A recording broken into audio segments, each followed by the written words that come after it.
So we've got the trees down at the bottom of the road done, so now we're just clearing any dead wood on the side of the road, because a lot of larch has been taken out. Any prevailing wind coming this way will be sending stuff over the road. So we're going to be taking them out, make sure there's a nice clean access, and then this winter there's not be anything blocking the road.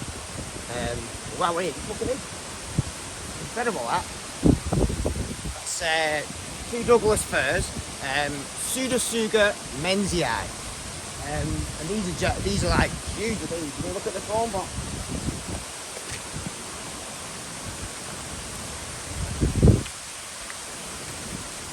Absolute monster of a tree, that, isn't it? But luckily, it's in prime physical condition, so that's staying where it is until it's all over the other side of the river, the other side of the beck. But apparently, this goes down famous in filmography history. This was in 1945. There's a film called I Know Where I'm Going. I think it featured Brad Pitt and Jennifer Aniston. It was filmed down at Carsaig, and apparently this phone box was a central part in the story. So I don't know what happened with it.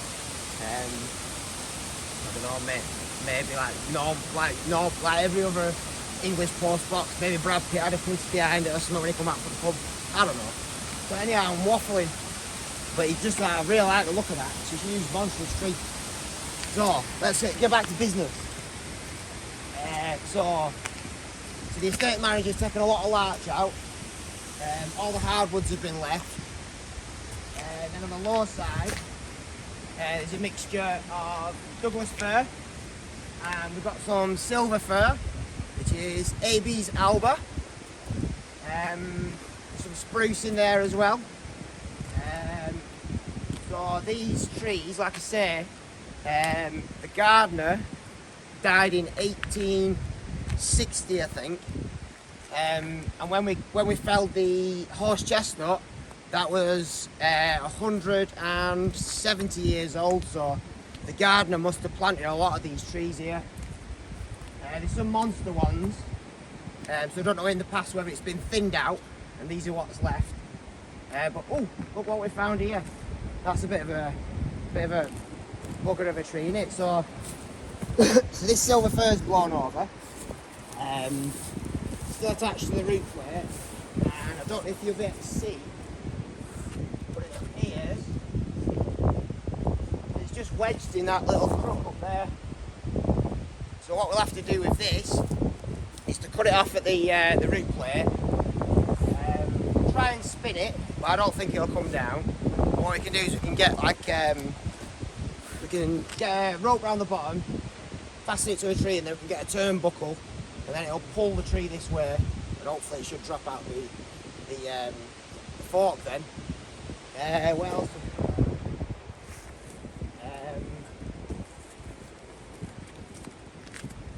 I'll tell you what, we'll get stuck into some saw work, because you don't want to see me wandering up the back of an hill. So we'll get saw going, we'll get this tree on the ground.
killed 2 birds with 1 stone then.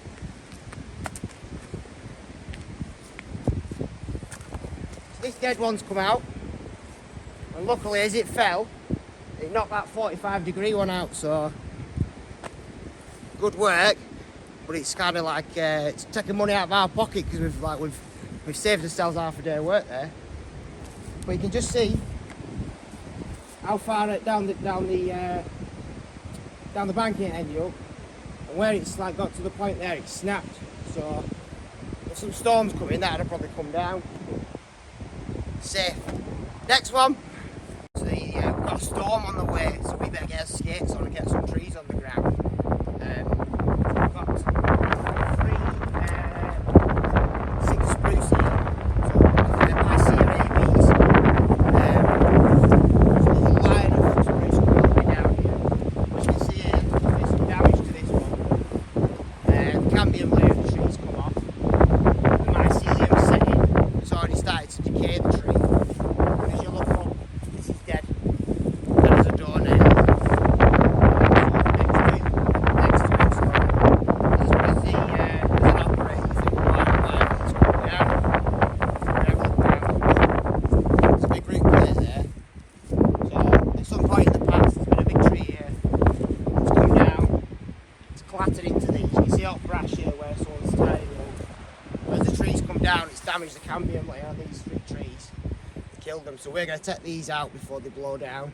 So we put the gob in and we're going to fell it across into this parking area.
Right, so I think these are the last few trees on the road now that we've got to clear. So this is a stand of silver fir, AB's alba, and fir trees.